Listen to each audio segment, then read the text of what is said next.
very pleased as Secretary General of the International Association of Universities to welcome you all to this very important webinar at the start of a new semester or a start of a new academic year with all the challenges that we see come to the universities. The topic that we will be discussing today is very important. The webinar itself forms part of a webinar series initiated in May on the broader topic of the future of higher education, short, medium, and long-term perspectives from around the world. And as you see, we have speakers from Australia, from Spain, and from Malaysia. So we really are from around the world, with even participants from parts of the world where they have to get up very early. In the series so far, we have discussed the impact of COVID-19 on higher education, the future of academic freedom, and for that matter, of many of the values upon which to build a kind of higher education that will serve the many in the different parts of the world. We have discussed the current challenges to internationalization, future perspectives. Do we have to rethink internationalization entirely, or what do we keep and where we go? We have talked about reopening strategies at universities around the world. And today we will debate and explore a topic that has gained tremendous momentum and transform universities and higher education institutions' practices and also the governance of the institutions on all continents. The topic is the digital transformation of higher education, with a special focus on teaching. The webinar will discuss the lessons learned from the experiences of remote teaching and learning, the challenges, the opportunities, but also the innovation that is being brought about by this move online. The series will take place every Tuesday, and this is the first in the second set of webinars that we organize between now and December. The topics have been carefully selected thanks to the IAU Global Survey on the impact of COVID-19 on higher education, and we will adapt a little as we go along and as we see different needs come up in different parts of the world.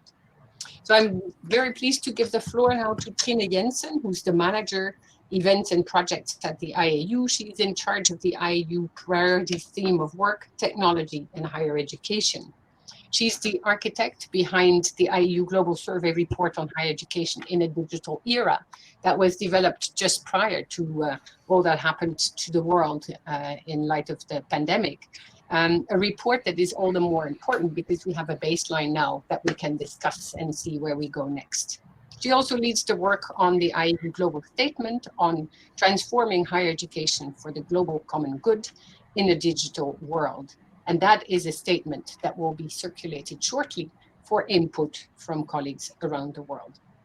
So very warm welcome to colleagues from everywhere, and especially also to the speakers today from Australia, Spain, and Malaysia. And the floor is yours, Trine, and we move the screen to her. Hello, I would also like to say good morning, good afternoon, and good evening to all the participants around the world. We are very thrilled to have this webinar where we are going to discuss different modes of learning at a time where the pandemic has disrupted what we know as presential or face-to-face learning. It means that many universities around the world have been pushed to shift from presential learning to distance or remote learning in order to ensure that universities continue to carry out their mission and mandate. Yet the conditions for such a shift is very different from one country to another, but also among universities within countries. This has also implied different types of feedback from students. Some are questioning whether the quality of the remote learning is the same as to be expected at the campus. Others are maybe appreciating new flexibility and new opportunities for learning. So it is a new point in time where we have to look at how this experience will transform teaching and learning in the future. So in light of this digital learning laboratory that we are currently experiencing, we are very pleased to bring to you this excellent panel of speakers. We have invited different types of higher education institutions on board this time. in order to look at what are the different modes of learning that we are experiencing right now, and discuss how it's going to impact the future of higher education, teaching and learning. To all the participants, please do pose your questions in the chat as we go along, and we will be able to pick up at least a few at the end of the session. We will start with the presentations of each of our 3 panelists, and then we will move to the question and answer sessions in the end. So please do not hesitate to post your questions. So with no further ado, let's get started. We will just try to share the presentation.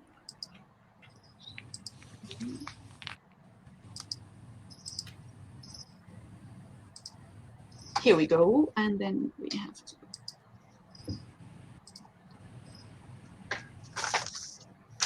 So it is my pleasure to start by introducing our first speaker, Ángel Fito from the Open University of Catalonia, based in Barcelona in Spain. She's the Vice President for Competitivity and Employability, where she's been working for the past 10 years. And she's particularly working on management of e-learning systems. The Open University of Catalonia is a fully online university, and it has been so since its conception some 25 years ago. At the IAU, we had the pleasure of visiting the university last year with a group of 25 members from around the world in order to gain insight from how this university is run, what does it entail to set up online learning, but also to see some of their innovative initiatives that are continuing to develop, among other access to virtual laboratories and ensuring possibilities of virtual internship. So coming from a university that is used to preparing and planning for online learning, we have asked Ángel to reflect on the difference between planned online learning and this remote emergency teaching that we have experienced over the past 6 months since we have had to shift from presential to distance learning. So Ángel, we look forward to learning from you. You have the floor. Okay, thank you, Trin. First of all, I would like to thank the International Association of Universities to let us have the opportunity to participate in this exciting female panel, accompanied by such distinguished co-panelists. So it's really a pleasure for me. Thank you very much. Today we are going to discuss about different modes of learning, different learning methodologies. And I would like to start just stating 2 different questions. First of all, there's a tendency to compare, sometimes to oppose face-to-face with online learning as if they could not coexist. So the first issue that I would like to note is that there is no one methodology better than the other one. Each model has different strengths and weaknesses, and each methodology is more suitable depending on the characteristics of the audience and also, for sure, the educational purpose. Secondly, I would like to distinguish between emergency remote teaching and this planning online learning. On the one hand, the emergency remote teaching has been this quick and sudden response through different flexible strategies to offer remotely and just while the emergency circumstances last, those teaching activities that used to be delivered face-to-face. On the other hand, this plan online mode, which is organized by fully online institutions, requires different approaches in some relevant issues as, for example, governance or budget structure or even workforce profile. And I have to say that technology is important, but is far from being the biggest issue that we have to deal with, no? So considering these two different appreciations, in this slide, I would like to highlight some important issues summarized in these 6 different contrapositions that have to be considered when the learning process has to be conceived or transferred toward an online campus. So let's go on. No, the first one. I should say that the learning process is more about co-responsibility than a paternalistic attitude. That's important to take into account. In an online context, students have to feel challenged and motivated to take charge of their own learning process. In the end, the achieving of the different learning outcomes is a student's responsibility. So they have to be active and involved in their own development. If we consider that situation, I should say that the greater participation and complicity of the students with the learning process, the better the results will be, for sure. Therefore, it's important to know that the teaching staff have to pay attention to this students' emotional situation, I should say, and encourage them constantly to progress and achieve these learning outcomes. That is the first thing that I would like to highlight. Secondly, the learning process is more about learning than assessing. Learning outcomes for sure have to be assessed, but in the end, the achievement is at least the result of a good learning process. At the beginning of the lockdown, at least in Spain, and in this sudden transition toward an online model, it seems that the obsession was the assessment process, more than the adaptation of the learning strategies. I think that the starting point of this transition should be this adaptation of the face-to-face dynamics to an online dynamics, that maybe the learning outcomes would be the same, but not the learning strategies. We need to do this adaptation first. Then the assessment should be as rich as the learning process and should be coherent, and it should lead to the achievement of the learning objectives. So, for example, if we consider that the best way to perform learning outcomes is through a continuous and structured process, the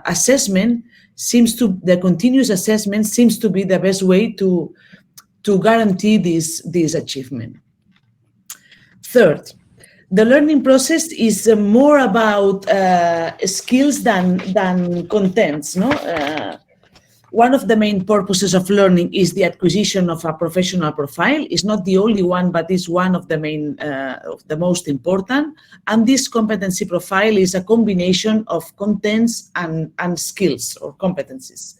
The learning process has to guarantee that both are equally and completely acquired.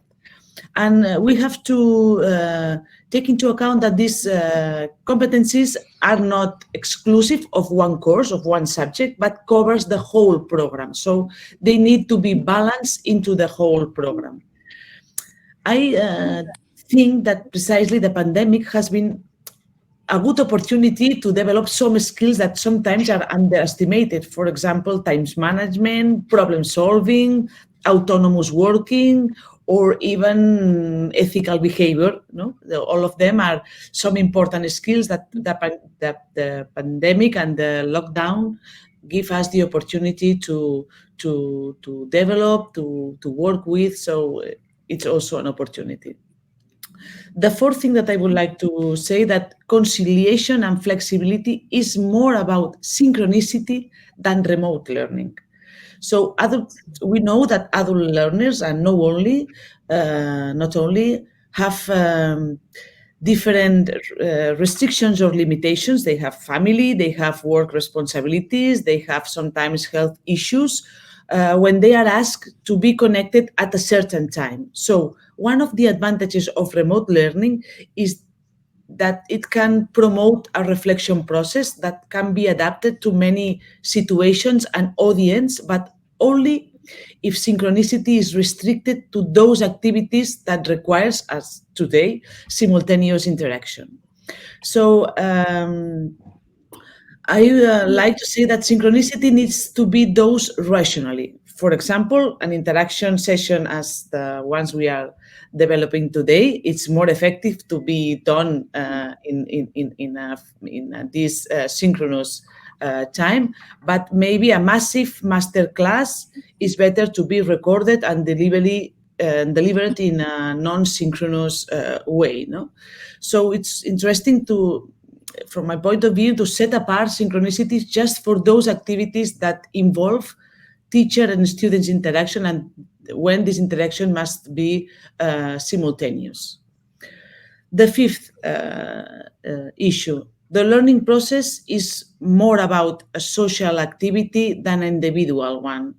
Online learning, for sure, does not mean individual work. On the contrary, it allows you to work, as today, from people from all over the world with different schedules, with different responsibilities, and we have to take advantage of this. We have to consider that adult learners can contribute to the learning process by sharing their experiences, their best practices, opinions, thoughts, and it can be very enriching to include their background in this learning process. Therefore, team working is not only necessary, but also convenient in an online learning strategy. And it can combine also synchronicity, but also non-synchronicity. The last one, but for sure not the least important, is that teaching and at scale, scalability is more about personalization and diversity than homogeneity. When we taught and when we deal with education, we know that one size doesn't fit all. So in the design of any learning strategy, it has to be taken into account how to be as much as inclusive as possible. And we think that for sure, for this purpose, technology is the best ally, for sure. Artificial intelligence, for example, or machine learning should help in this diversity attention. But as long as this technology are not evaluable, we should do all our best efforts to create enough mechanisms to care for the most vulnerable and sometimes underrepresented groups. As all of these considerations or recommendations are the result of more than 25 years dealing with and delivering online education, in the next slide, so we can pass it, I would like to summarize the pillars of the WOX model. Maybe it can inspire you in some issues that you are just studying or doing some reflection with. No, I have to say that this model has been transferred to other higher education institutions, most of them from Latin America, but also we have explained it to some important quality assurance agencies and many other supranational entities in order to promote what is the most important for us, which is quality online education. So the quality is one of the main worries of our institution. So this is the picture of our learning model. This is the UOC's model, and as you can see, in any course or program, our learning strategy starts considering the learning outcomes that a student has to achieve. As I have said, this learning outcomes is a combination of skills and contents. Once these results have been specified, teachers has to design the most suitable activities that lead to that achievement. So the learning process is clearly based on different learning activities, and these learning activities leads the learning process. So that's our model. Then to develop these activities, we made available to the student a set of resources and different staff who will guide and accompany him or her during the learning process. These components are divided in three different parts or essential aspects. First, the teaching staff. The student has to be accompanied during all the time, and we accompanied him or her by specialized teachers whose Main functions are design, orientation, dynamization, giving support to some different emotional situation, and also assess and all the entire learning process. In our model, there are three different and distinguished roles. The first one is this coordinating professor, which is in charge of the design of the course. It has to guarantee the quality of the course and choose the resources and the course instructors that will be in the classroom delivering the course. Then there's the course instructor. The course instructors are leading the virtual classroom. They guide the 60, 70 students that they have in the classroom. They assess the students' learning process, and they are in charge of achieving some kind of dynamic and activity into the classroom, for example, promoting sharing activities and debates in order to keep the students motivated, as we say, in flow. No? Then we have the tutor. The tutor is a specific role, and it's very important for us, is the person that guides the student during the whole program. So a student has the same tutor during maybe the 6 or 8 years that they take to complete a bachelor, and they give advice, specific advice in personal, academic, and professional issues during all the time that the student spent with us. Then we have the learning resources. These learning resources are a huge variety of learning materials, virtual spaces, technological tools that we consider that are needed to perform the learning activities and their assessment. So we try to ensure that these learning resources are as diverse and attractive as possible, and they are enough to promote, to boost this engagement and learning. And finally, and there's maybe the most important pillar, is the network or the community. As I've said, time working is very important. So our online model combines a set of communicative and participating dynamics that promotes the collaborative knowledge construction among classmates and teachers. When you have adults in your classroom, their background is sometimes as important as the teacher's background. So we have to take advantage of this situation and to include it into the dynamic of the classroom. As you can see, the virtual classroom is not in the picture. It's really where it all happens, but I have to say that it's not where it all starts. So. And finally, to conclude, because I know that time is running, in the last slide, I would like to share with all of you some reflections that can promote maybe at the end further debate. First is that some problems related to education do not depend on the learning methodology. These problems sometimes already exist before the pandemics, we do know that, and online education will not solve all of them. Secondly, and is in this second big circle in the middle of the screen, if online education seems to be aligned with SDG 4, giving important solution or some solution to some problems concerning access and scalability, it becomes essential to promote and safeguard its quality. So quality is one, as I've said, one of the most higher concerns for us, and we try to work for promoting this quality of online learning. Third is that online learning is not a substitute for face-to-face learning. It's an alternative, and as I have already mentioned at the beginning, these different methodologies can and must coexist. So they can be combined because the audience are different, the educational purposes are different. So a combination of them, a good combination of them is desirable. And finally, I would like to end my first intervention saying that online is not equal to massive access. There are important issues as digital divide And now I have to say that it is more important than ever and a strategic issue that must be tackled to reduce that digital divide. And that should be a priority in public policy if we want to achieve the sustainable development goals as a global challenge for all of us. So that's all. The time is running. Thank you very much.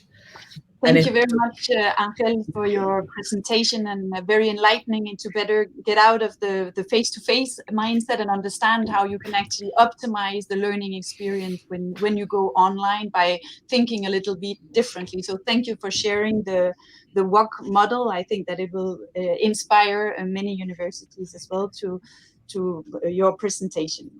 I will move on because, as you're saying, time is always ticking. So it's now my pleasure to introduce the second speaker, where we now turn to Camilla Ghazali, who is the Deputy Vice Chancellor, Academic and International at the University of Malaya in Kuala Lumpur, Malaysia.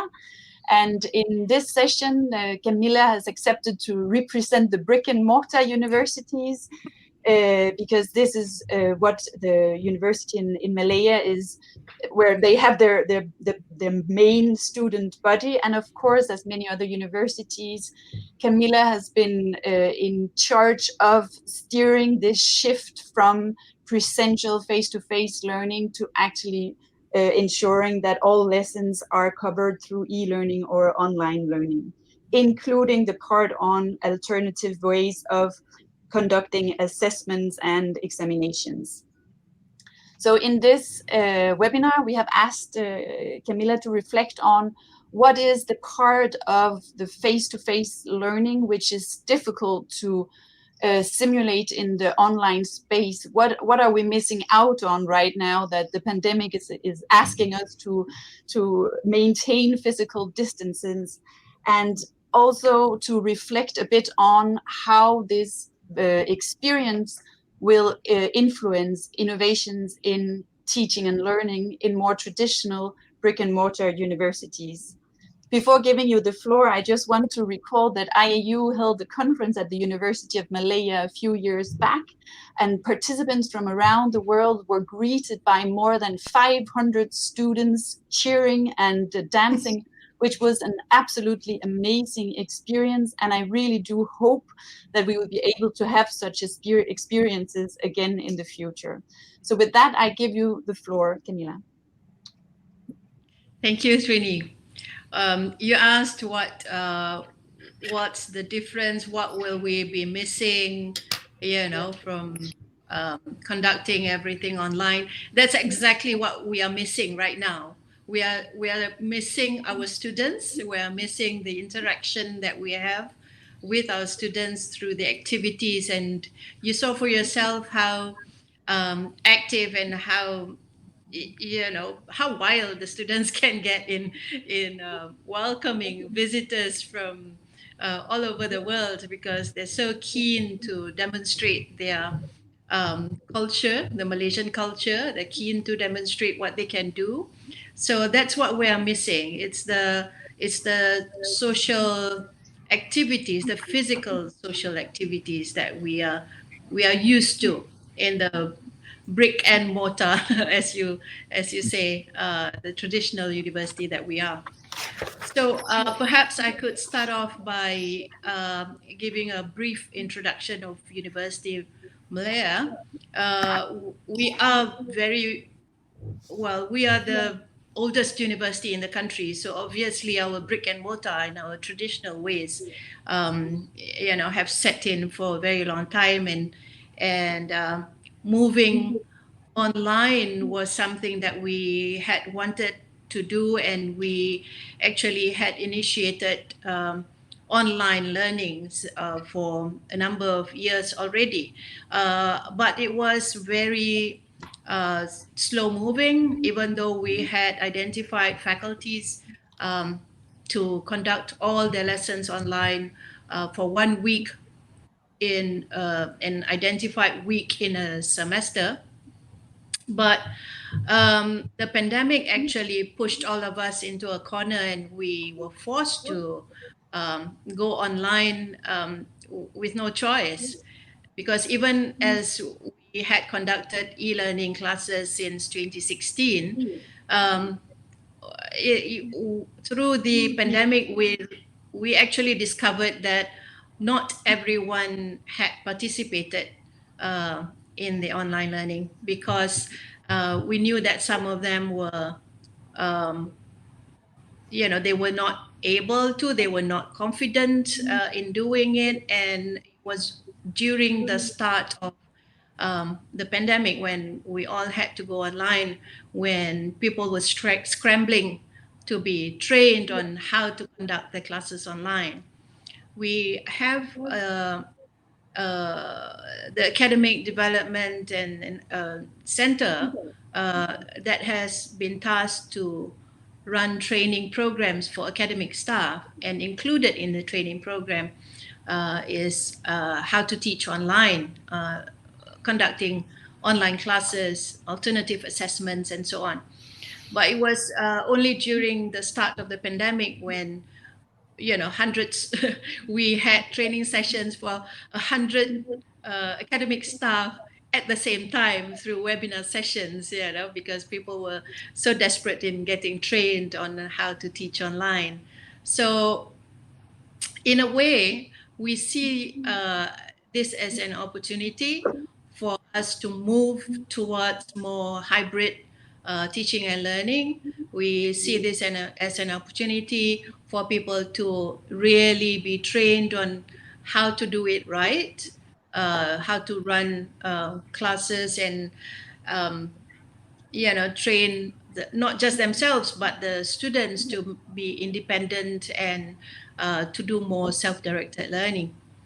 And Dr. Angel Vito just now mentioned that the learning is actually a co-ownership, right? It's a collaboration between the students and the lecturers. It's not just the professors, but it is also the responsibility of the learners to be responsible and independent in their own learning. What you see on the screen is just some sharing that I would like to take you through what had taken place at the onset of the COVID-19 pandemic, when we first discovered that we actually have to very, very quickly replace our traditional face-to-face classes with online teaching. So very quickly, we had to come up with the process flow and guidelines, and not just managing the COVID-19, coming up with the SOPs on physical distancing, but we also had to come up with, guidelines on alternative assessments instead of the traditional pen and paper in an exam hall kind of exams. So some people probably know it as flexible assessment methods, but flexible actually give the connotation of being more relaxed. It's not that. It's just being, coming up with alternative ways of assessments, and, so that we can avoid having to, administer 3-hour exams at the end of the semester. So apart from that, there's no way we could have immediately substituted our lab work and our studio work and our clinical work through online learning. So some of the students actually, for the last semester, some of the students actually applied to get an incomplete grade. So which means that they were able to complete parts of the course, except for the lab work and the face-to-face physical work that they have to do. And that is actually, postponed until a time when it is safe for us to do that. So for that, we had to get Senate approval, and we had to find alternative ways to conduct our internship programs and teaching practice, as well as we had to change the academic calendar. So this was at the onset, at the start of the pandemic. So if we can go on to the next slide. we also were very, very concerned about the students who we had doubts on whether they would be able to access the, have accessibility to the internet, because we were on, well, some people might call it lockdown, but we call it the MCO, which is the Movement Control Order.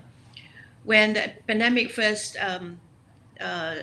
happened, the government actually had taken steps for everything to be closed, and people had to work from home. Classes had to be taken from home.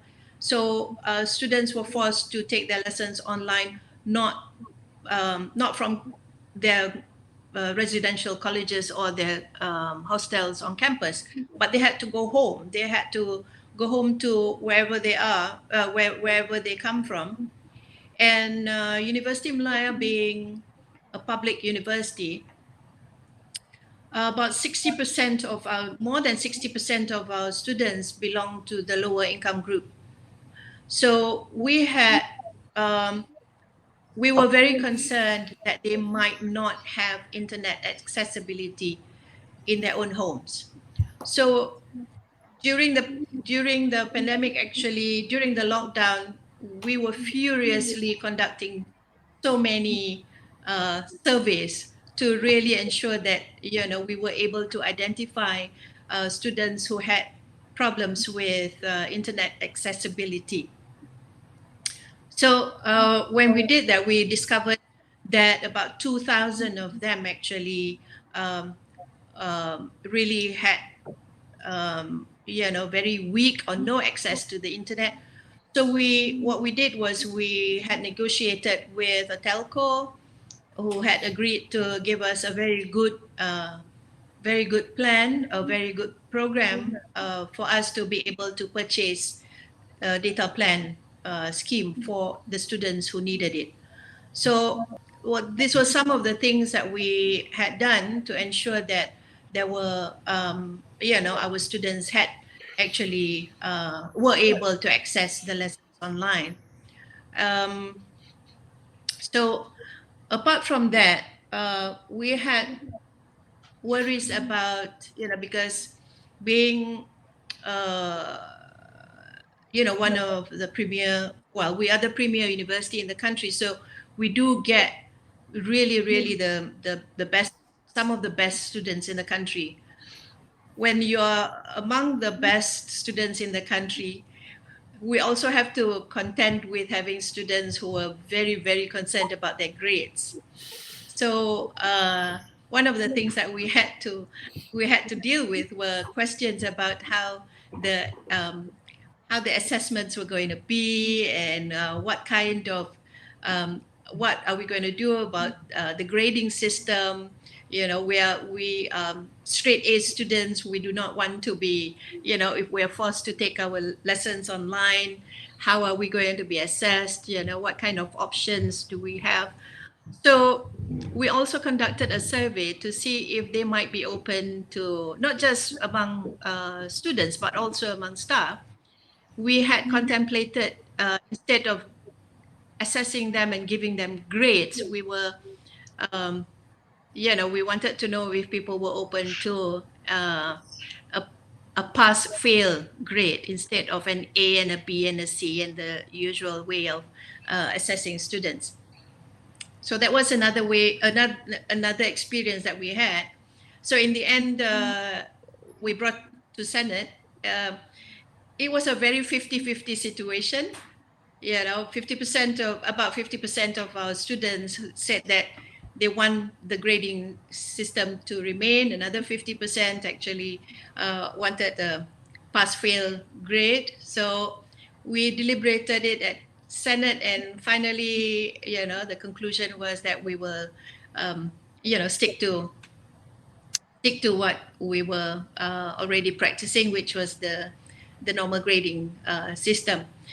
But I'm quite pleased to say that, as we can see from the results which were just out last week, the courses in comparison with the previous semesters, the same courses that the students had taken in previous semesters, they more or less showed the same kind of grades. So I think we did quite all right in that sense.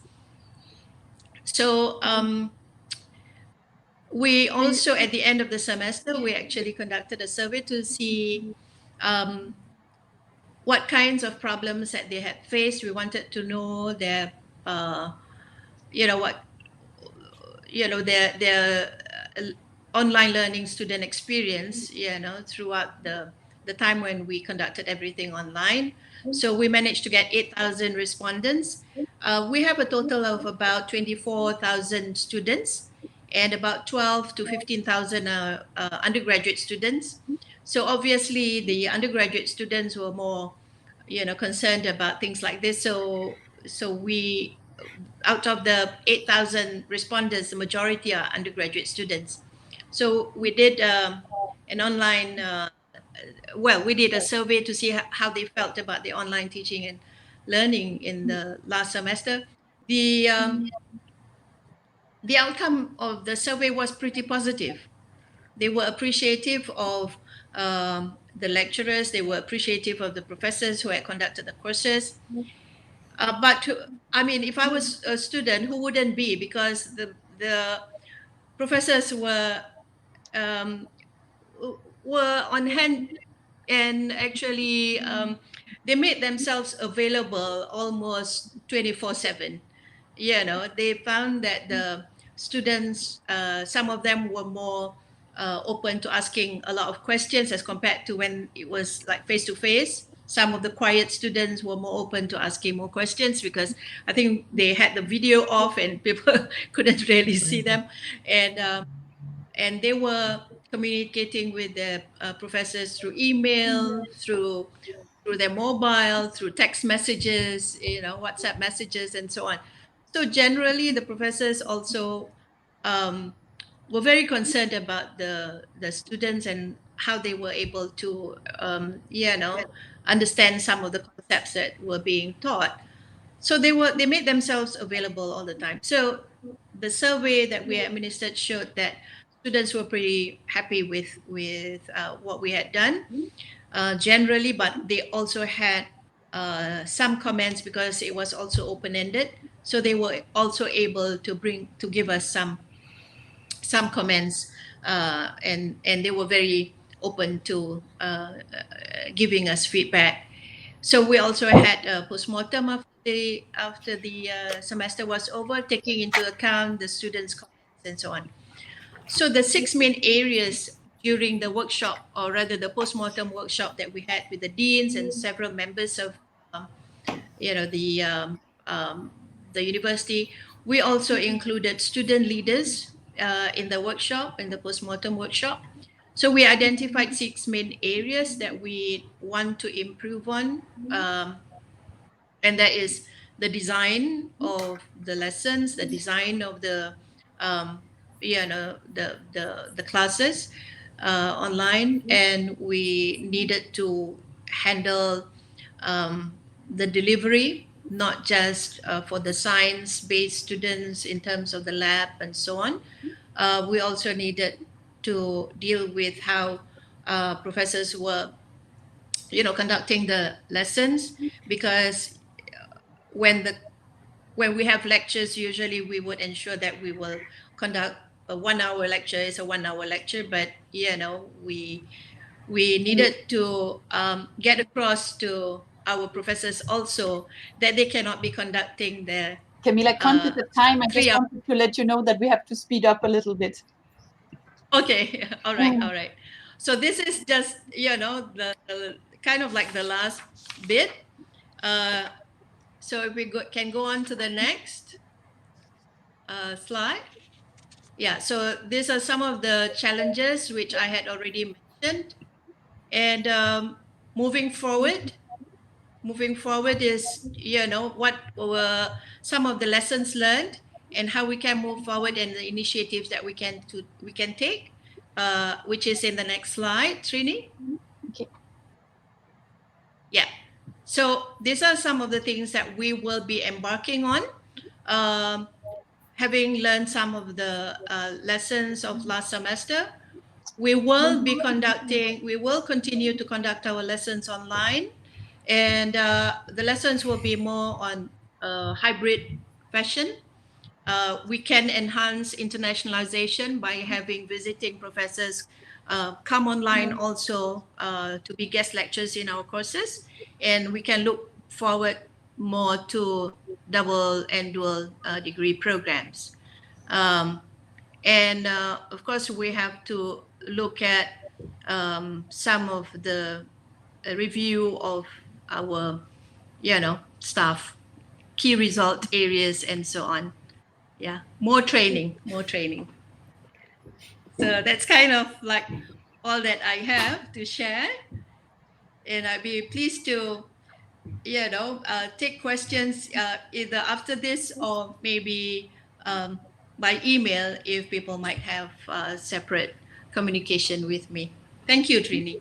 Thank you so much, Camilla, for your presentation and to giving us an impression of to what extent that the university really had to transform in such a short time frame. And it's still impressive to see, and that's not only University of Malaya, but many universities around the world, to what extent that the university community has come together and found solutions and moved so fast in changing daily operations. And I see as well to what extent that you have tried to really follow up on students and accompany them in order to ensure that no one is left behind.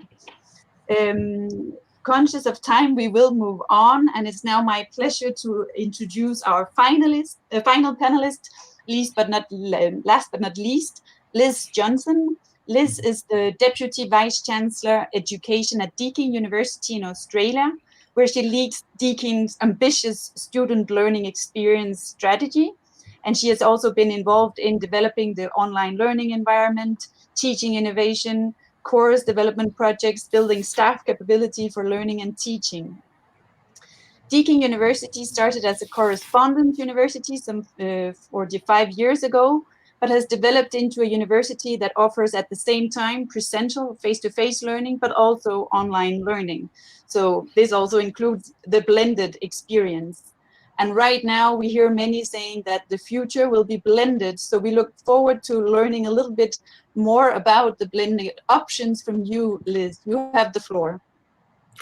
Thank you very much, Trina, and it is a great pleasure to join the discussion today at this pivotal point for education. I'm talking to you from Victoria, which is on the southern edge of mainland Australia, and like many, we're in the midst of the COVID-19 pandemic, and my own city, Melbourne, is in its 9th week of strict lockdown, so you will see me in my room, my own study. And like everywhere, learning for our students, as it did for my co-panellists, dramatically shifted in March. We've been supporting them through the year and thinking a lot about what we are learning from this experience. But on the next slide, first, I'll tell you a little bit more about Deakin University. So as Trina said, Deakin University was established 45 years ago in 1974 in Geelong, which is a city just down the road from here, about 50 kilometres from where I am. And it was established as a regional university with a specific mission to deliver education to regional and remote students. It's grown over time, and through a couple of amalgamations, today Deakin has 5 campuses. The largest one is in metropolitan Melbourne, which is a large city, 3 in regional Victoria, where it started, and 1 online, hence the blended university. Deakin started its teaching journey as both a bricks and mortar campus and as a distance education provider. We've always had halls of residence for our students, and although most of our students don't live on campus, which is typical of Australian universities, distance education was originally delivered, as you can see on my slide here, by posting paper-based course materials out and work back. And so that was dependent on the speed of the post, a slow and limited process at best, but one that gave isolated students in Australia an opportunity to study that was otherwise impossible. Over the following decades, Deakin moved into digital media. Yes, we did post out floppy disks and USB drives as personal computing became the norm. Now, of course, our remote teaching is entirely online. And by 2019, we'd taken all our online courses and consolidated them into a cloud campus, which is a virtual student campus.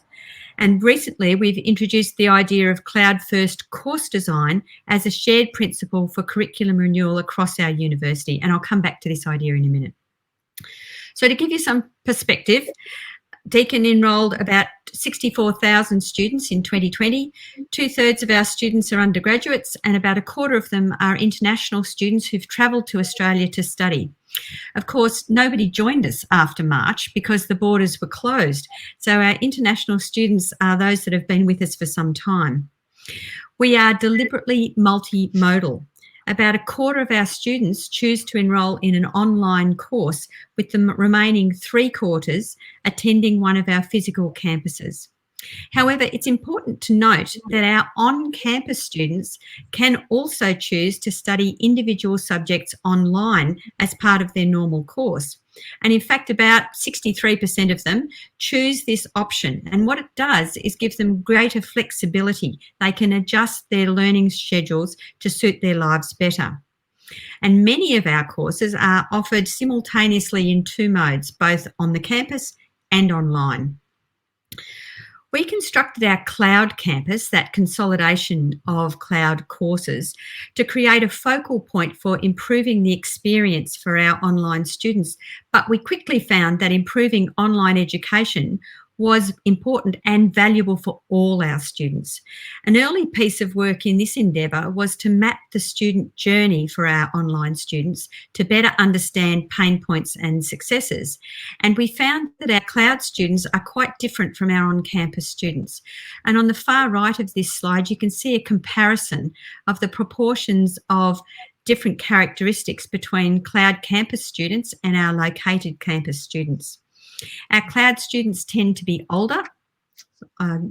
We've picked the number 24 years old here, but they vary greatly, of course. And remember, these are averages. The span of ages is in both camps, but cloud campus students are certainly older.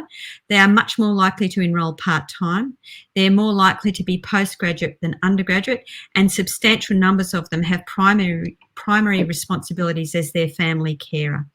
As Angels was saying before, our online students are choosing online courses for flexibility. They need the space to organise their own learning. With the next slide, I'll explain a bit more about our cloud-first design approach, which underpins our curriculum renewal for courses that are offered both on campus and online. So this idea, cloud first, is based on the idea that all Deakin students are online learners, whether they're enrolled on campus or not. And that's because we use a virtual LMS, as I'm sure most universities across the world do now, as the primary repository and the primary interaction point for students with the university. So drawing on global scholarly work, particularly in learning design and student engagement, we recognised that we needed an integrated approach across the whole university with academic and professional staff working together with central service divisions and through tight collaboration. This deliberate strategy allows us to use a student-centred approach that minimises organisational dividers in favour of the common goal of learner success. And Angels, I think there's a lot in common between this approach and the one you were describing for UAC. So the 4 pillars for building our cloud-first courses are to bring together design principles around portfolio, learning, service and team. And I'll just unpack that a little bit for you. So portfolio refers to the mix of courses that we offer, and this is deliberately broad. Australian universities are comprehensive universities offering undergraduate and postgraduate degrees across a wide range of disciplines. They're generally big. Deakin is the 8th biggest in Australia at the moment. Scale brings challenges but also opportunities. So our range of courses allows us to be long-term education partners for our students as their circumstances and our goals change. And part of this was to offer a a broad range of courses in the cloud. So students choosing that mode could continue from an undergraduate enrolment through to a postgraduate enrolment. Learning design and service design are at the heart of cloud-first design. Our learning design is founded on constructive alignment, as coined by John Biggs, which gives us the clear link between intended learning outcomes and learning activities and assessment. We embrace the social and collaborative learning approaches described by Diana Laurillard, and the focus on assessment for learning and effective feedback developed by Dave Bowd and colleagues in Australia. Our design scaffolds learning activities with helpful sequencing, is inclusive, recognising the different backgrounds and preferences of our learners, and like Angles, we embrace diversity. And our designs are active to drive effective learning. And active means a lot of different things depending on the context of the learning and the discipline. The major idea here is that the students are actively constructing their learning, not passive recipients of content. As I said earlier, to deliver this, we need multidisciplinary teams with complementary expertise. And interestingly, we find this also creates a rich learning environment for ourselves as we learn from our colleagues. It's been interesting working through the response to the COVID-19 pandemic this year. As Camilla was describing, we had to change our program for the year very quickly, and that meant that we were working in tight collaboration across teams, working across all these aspects of learning design. We met daily, then every second day, and now weekly, and we share the pitfalls and the troubles and the challenges and the achievements across all the various expertise that comes together. In my last slide, I'm going to look at, in a little more depth, at combinations of online and in-person delivery that we use. So Deakin's aim is to use different learning modes in a complementary way. The mix of activities will differ between courses because disciplines operate in different ways, and their courses are intended to produce different learning outcomes. It comes back to the premise that Angel put up right back at the beginning, that online and in-person learning are complementary, not opposites, not black and white. Here I've listed out 7 different learning and teaching modes that we use to contribute to our learning designs. Typically, individual subjects will use a combination of 2 or more modes. The 2 on the left in the purple boxes are online activities where the learner sets the pace and time, either studying independently or interacting asynchronously with teachers and peers through discussion boards, online workplaces or chat. The 3 on the top in orange are various forms of synchronous classes where learners and teachers are in the same environment at the same time. These can be entirely online using a virtual classroom, and of course this is now a dominant form, or they can be entirely on campus in a more conventional format such as a seminar or an active lecture. I've added a 3rd mode, which I've labelled converged, although I'm not sure it's the best word, where we have online students joining an on-campus class virtually. Now, I should point out this is a challenging teaching environment because the teacher is managing 2 very different sorts of interactions at the same time, and it's got more complex technical requirements. We've experimented with this mode quite a bit, and we find that it's most successful with team teaching. That is, multiple teachers working with the class. So you can have people focusing on the online students in parallel with the students in the room. The 2 modes shown in blue on the right are in-person learning environments. I've used the term in-person here because learning is not always confined to a campus. We use intensives with our online learners where experiential learning is crucial. So, for example, our online engineering students attend for 1 full week each semester. They do 3 semesters in a year. They come in and do pracs and projects to complete their study after preparing online. I've added workplace learning here, although increasingly we're offering options for workplace learning online as well. But it's in a different form of in-person learning. Workplace learning is critical for example, professional registration in some degrees, but also highly valued in broader degrees where students are able to put their learning into practice and to prepare for working in a workplace. On the two extremes of the slide, I've put up a list of affordances for each format, for each extreme, the online and the in-person learning.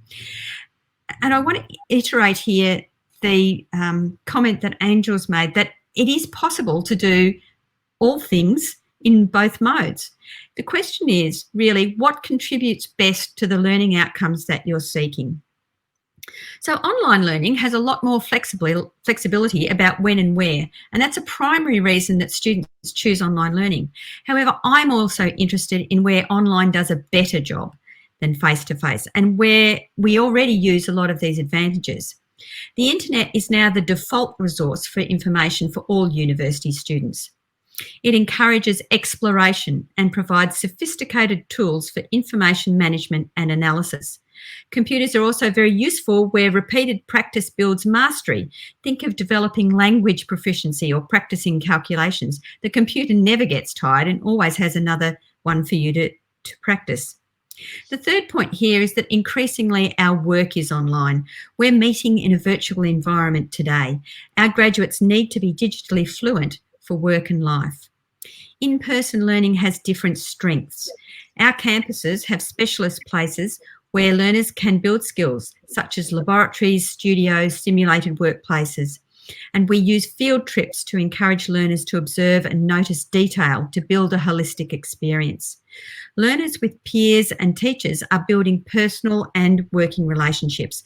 Of course, this can and does happen in virtual environments. Here we are now. But we should recognise there are different and valuable characteristics in each space.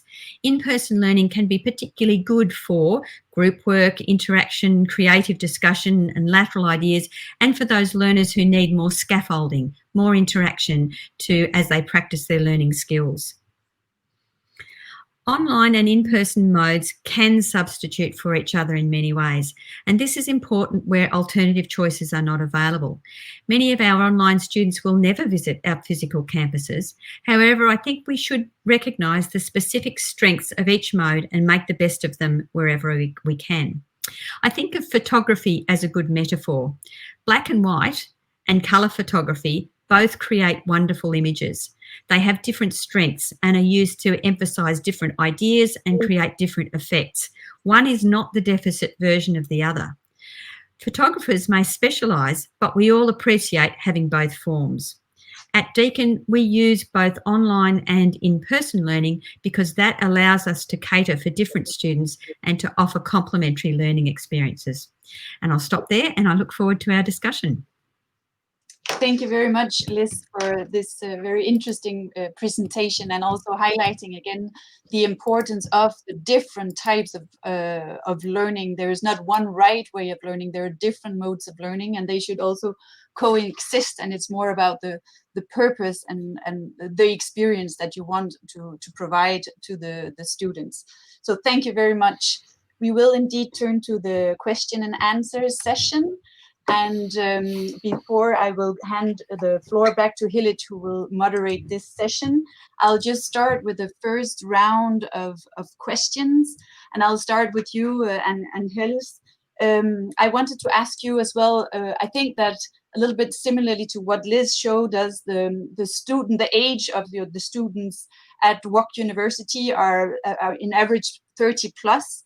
And I was wondering, but maybe it's too soon already, whether you have already seen a change, whether there is a younger profile that is starting to enroll in light of this changing context that we are seeing right now. I think your microphone is muted still.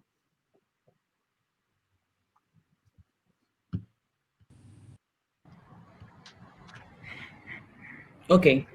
Yes. I had no control on my microphone. The average of our students since now has been a man or a woman, because it's 50-50, of about 30 years old, who has some familiar responsibility, who is working, who has a mortgage to cover. So, but during this last year, but not only because of the pandemic, we have seen the trend that you have highlighted, which is that the students are even more younger. So step by step, our students are younger than some previous cohorts, but this is not only the effect of the pandemic, but also the globalization of the online learning, I think.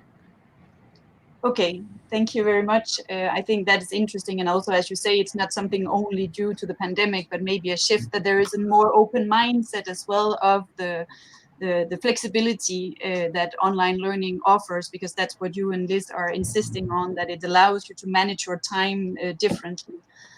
But we also have many young people who are also signing up for higher education and the social experience around it, Camila. So I wanted to ask you as well, if we're allowed to imagine that the next academic year we would again be allowed to be in groups.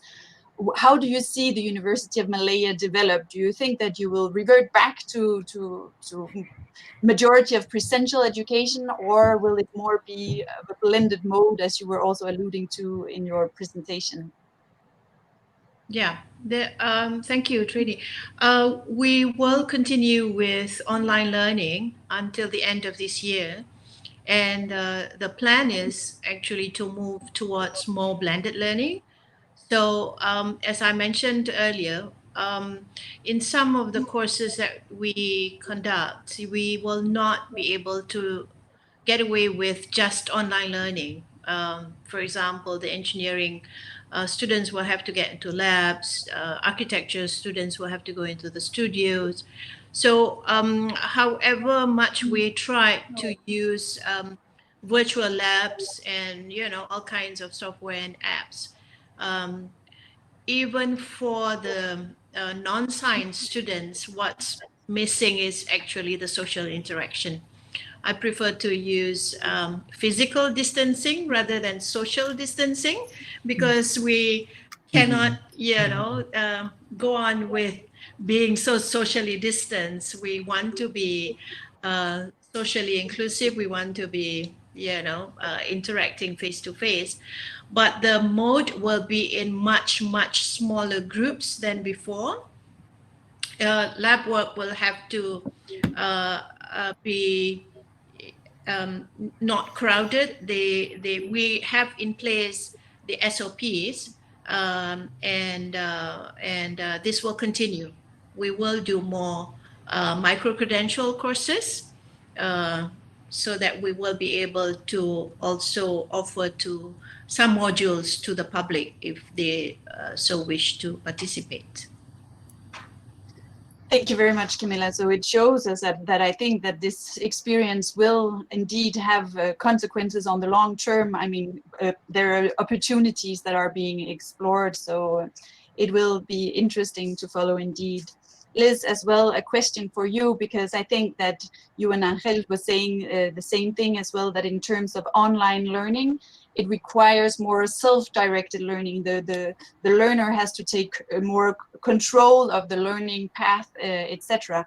But we also know that other students need more guidance and need more support, maybe, in order to ensure success. Do we have a dilemma in terms of ensuring that higher education will be for all if we move too much towards online learning, or do we have ways of accompanying the different types of students to allow for success?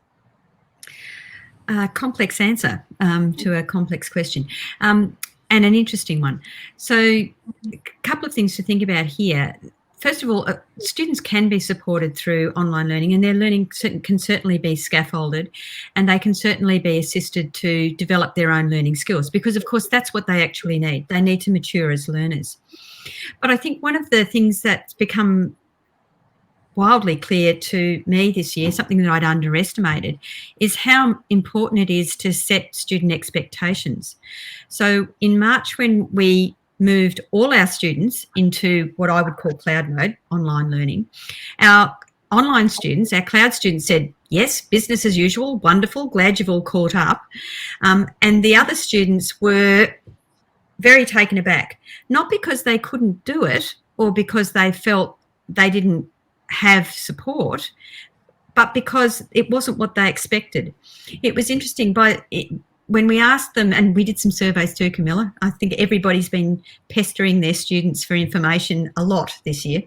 In April, when we asked the students, they were highly anxious. They told us that they thought their marks would be terrible, that they were really not getting the help that they needed, that they felt that they were floundering. By the time we got to June, where they did their exams, like Camilla, they came out with very similar marks, in fact, slightly higher, not much higher, but slightly higher. And their feedback at that point was, we understand you've done a wonderful job, thank you for that, but it also wasn't quite as bad as we thought. So there's a lot here. There's a lot here about student expectations. Now, I've got to say, by the time we've got to September, everybody is quite tired of not seeing each other. So I would love to get back into the campus with my colleagues. And the students who signed up for an on-campus experience are likewise looking forward to that. Even our cloud students, because they're physically distanced, Camilla, they're also missing interaction with friends and family. So there's a big piece here about expectations, and there's a big piece here about maturing as a learner. Thank you very much. So I will hand the floor back to you, Hilit, for the question and answer session. I think we started that beautifully. Thank you to all for the excellent presentations. I see there is a question that actually is a reflection of what we met even in this session. Somebody said, how do you mitigate the internet connectivity issues? We've seen in the chat, unfortunately, that people faced difficulties there as well. I want to reassure all that the recordings are made available and people can listen to the presentations again, even stop, go back, which is the marvelous other opportunity, because you can then also analyze the slides that are really very rich. So thank you very much for having prepared those very carefully in order to give a very good picture of what is at stake. And that's where I would like to pick on your metaphor, Liz, the photography metaphor, and also what you said, that indeed the conclusion seems to be from all three presenters that there is one mode of delivery of education is not a deficit version of the other. I think that's a very beautiful way of saying it, because indeed we discovered something that was out there, was probably more obvious to Angels and Liz and less so for Camilla, and in the different ways in which the universities were offering education and teaching and learning opportunities. Yet it is interesting to see that it was there, and as also Trina said many times, also during other kinds of work that we do on this, many people were not ready to go there, to really actually use the opportunities that are available. And it did take this pandemic, unfortunately, to show that there are many opportunities that are offered, and that the innovative capacity of online teaching and learning are very rich, and that we've yet to see at the end of that. So there are many more things to be discovered as well in the future. Yet the point that you make, Liz, at the end is that we're all tired as well of not having the opportunity to have now the blended really in both ways, and welcome the students back to the universities and see them. I probably I estimate that the difficulty also will be to bring on board those students that come fresh out of school, go to the university and have to experience and understand what higher education actually means. And that is where I would like to learn a little bit more. What are the mechanisms that you've put in place to address that? And besides that, I will ask the question from the chat box as well. Somebody asked for you to expand on the converged mode of delivery.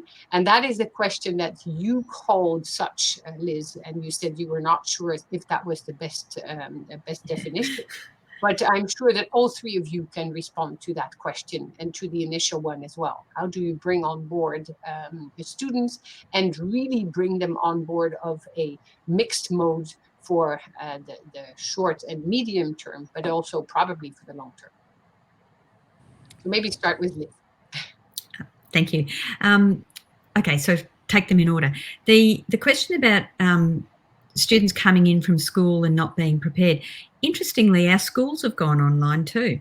So this group of students that are coming through now have also been through this baptism of fire, if you like, and have been studying online for the last 6 months. Now, they will probably be most vocal in their wish to get back to school with their classmates, more so than our university students are. But I wouldn't say that schools are not digitally active. Many are. The other point is that I think we go back to a point that Angel's made right back at the beginning, is that good learning and good teaching can happen in any mode. And so if you take the view that your first year students at any level, whether they're returning to study or they're straight out of school, they still need orientation to an academic world, which is really different to the external environment. So we need to pay attention to orientation, to settling in, to building relationships with peers, to building relationships with teachers, and that happens whichever mode that you're in. So just a word about converged learning. It is tough. I don't want to make it sound straightforward to you. If you're live streaming a class and you want it to be interactive, it's a lot of organisation to get that to happen. And so it comes back to another point that Angel's made. If you're going to use synchronous time, use it carefully and use it in a really well-designed way.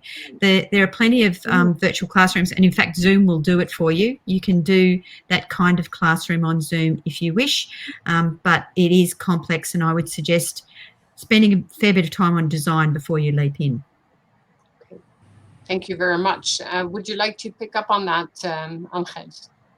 Yes, I agree absolutely with Liz. Some issues as interaction or teamwork, it doesn't depend on the methodology that you use for delivering these skills. At least you can be in a face-to-face masterclass with 200 other students, and you can fall asleep after 10 minutes, no? And maybe you can be connected online and do a wonderful team working with other classmates from all over the world. So it really depends on the learning strategy that you design specifically for that learning outcomes, and that's the key of the learning process. Concerning your first question, we have been studying carefully the dropout, no? Because as we are an online university, we have most of all adult learners. We are very worried with these dropout rates, no? And we do know that the dropout happens on the first, we could say, 3 first weeks of the courses. So we need to give this specific personal and intensive advice from the beginning. So the first month is essential to guarantee that the student will engage, that will be in flow with the learning process, and we make a special and an intensive accompaniment assessment with the student. We guide them intensively from the beginning, because we do know that to be with them, but not only for academical issues, sometimes it's for personal issues. They don't know how to time planning when everything is asynchronous, for example. And I think that this is a question that has to be considered when you make this transition towards an online methodology, to have the student very accompanied in the first weeks, during the first weeks. Okay, thank you very much. Then maybe Camilla, you can expand on that and also address the issue of the connectivity, where you already showed on one of the slides that thanks to this very good partnership with large company, you could provide for 4G and other connectivity tools. But maybe you wish to get back to that quickly. Yeah, okay, thank you.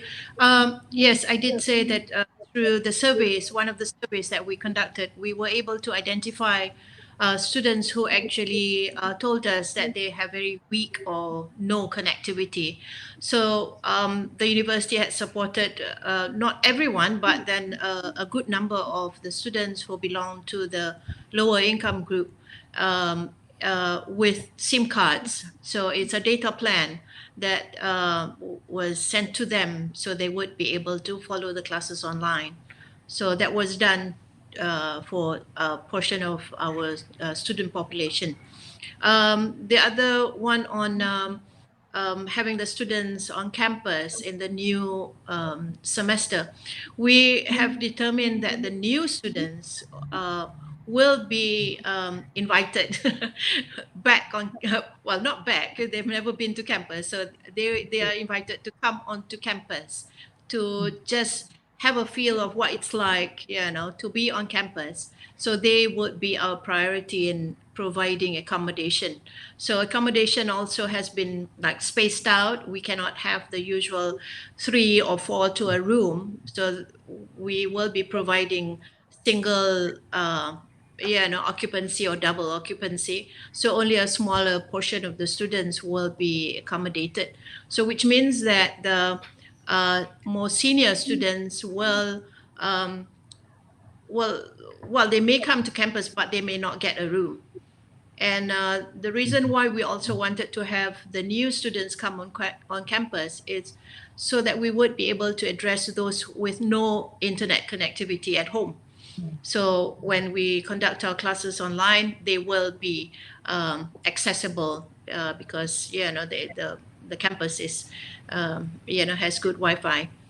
I like the example, or rather the suggestion by Liz on the converged synchronous, or was it synchronous converged classes? Because we're going to try it out in this coming semester, where some of our international students may still be in their home country and they might not be able to travel back to Malaysia for physical lab sessions. So that we're going to be trying that out, with some of our students being physically present at the labs, and then those who are not able to come back to campus will be online. But the idea of team teaching, I think, is something that perhaps my colleagues will be able to pick up on.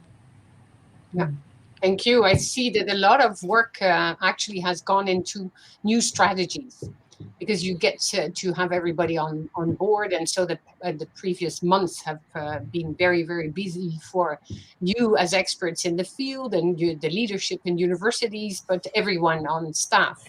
And so would you say that that was a process that was easily welcomed by everybody? Everybody was asking for it. So I'm just trying to be a bit provocative, but was that easy to do? Was it difficult to do?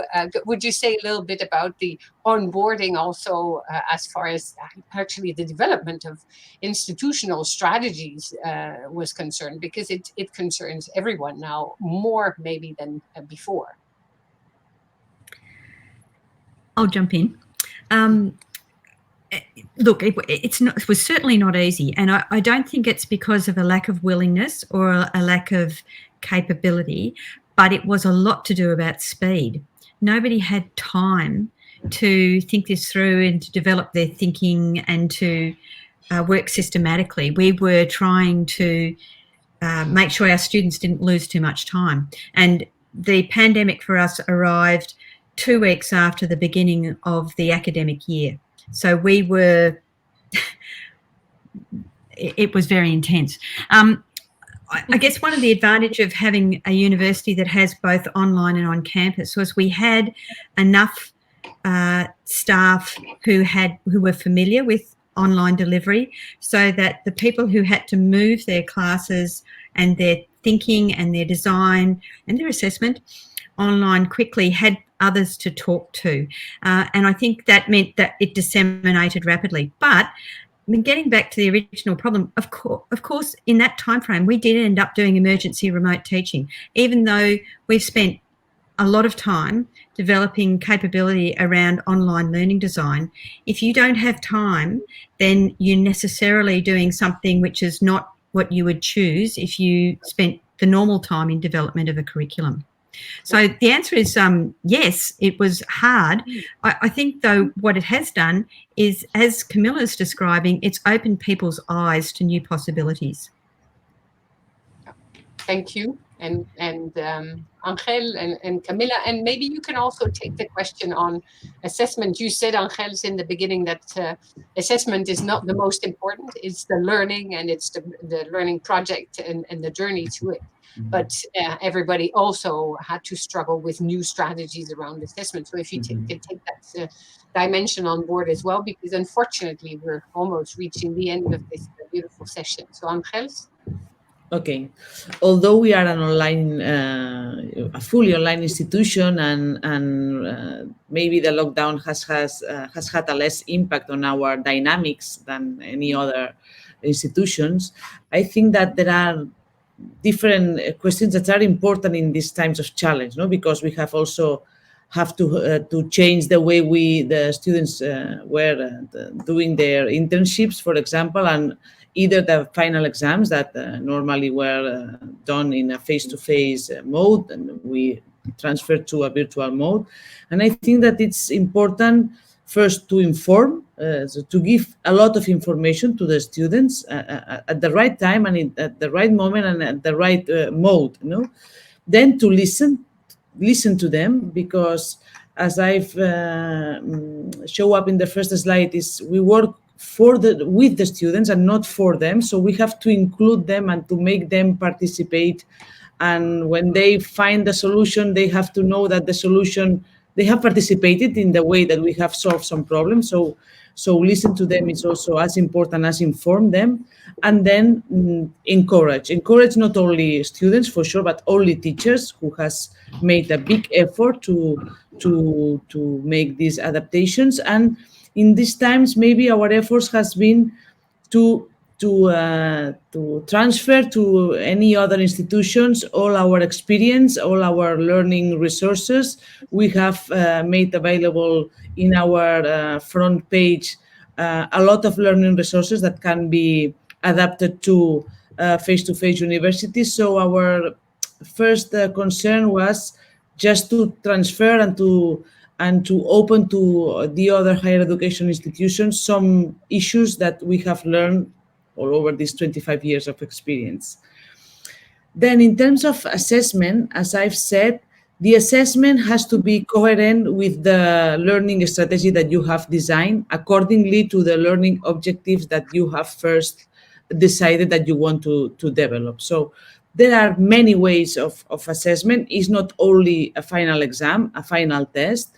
We think that in our case, continuous assessment is the best way to promote learning, at least.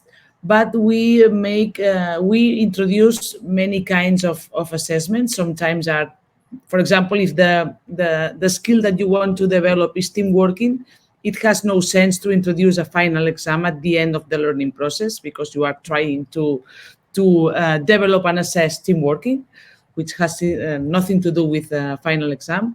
Sometimes are final exams. Sometimes are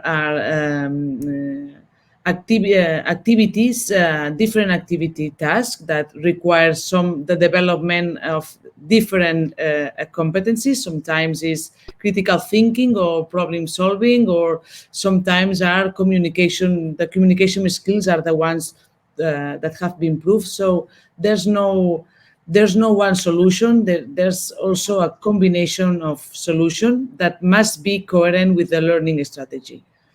Yeah, thank you. So it remains a very complex, yet also a terrain where innovation has its space, and where more exchange will be important. So if I give you 1 minute, Camilla, can you address these issues so that we can unfortunately now conclude, but continue dialogue as you suggested also online for people who wish to engage in further conversations with you? Well, everything Liz and Hal had said, I concur with both of them. And basically, the alternative assessments, as I can see online, it is generally some of the examples that we have given was reflective essays, open book exams, and all that, but not just in terms of looking for the facts that may be available to them online, but also that requires them to solve difficult problems, and that will, get them to do critical thinking in more depth than than usual, maybe. So so I think we're more or less facing the same kind of challenges, even though for University of Malaya, we came into the game a bit late, but because there was no choice, people had to come on board. So there was there's no choice in the matter. People lessons had to go on, so the university just supported as much as they could, provided the guidelines as needed, but students needed to get the grades, they needed to have their lessons, they needed to graduate, and the university had to provide as much as they can to make that happen. Wonderful.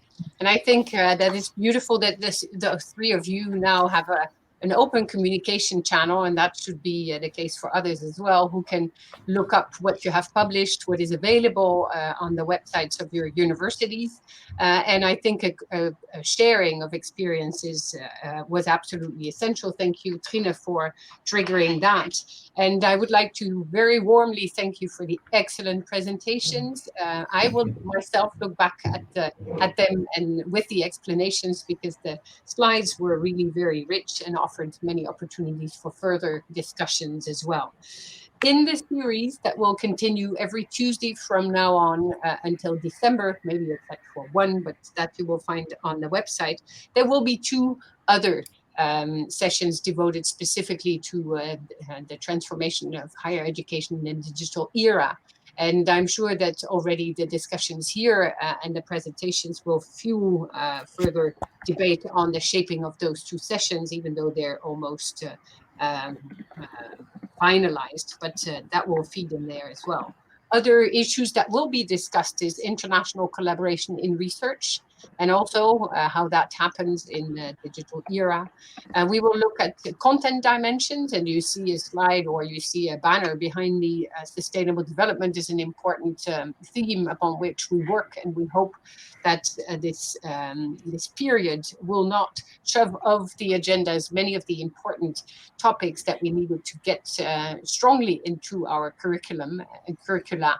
And so that is where we will look at the content dimensions as well, the transformation today and what plays for sustainable development. We will look at leadership. We talked about it a little bit, but the challenges for them and how to reinvent their role and contributions at the different levels within the institution. We look at recognition and quality assurance. We will also debate issues of equality and inequality. They have been raised here as well in the debate, and what future there. And again, we will look at academic partnerships and at the dimensions of value. So there's a big slate of interesting topics coming up. And this is the start, kickstart, very beautifully done. Thank you again for this series starting in September.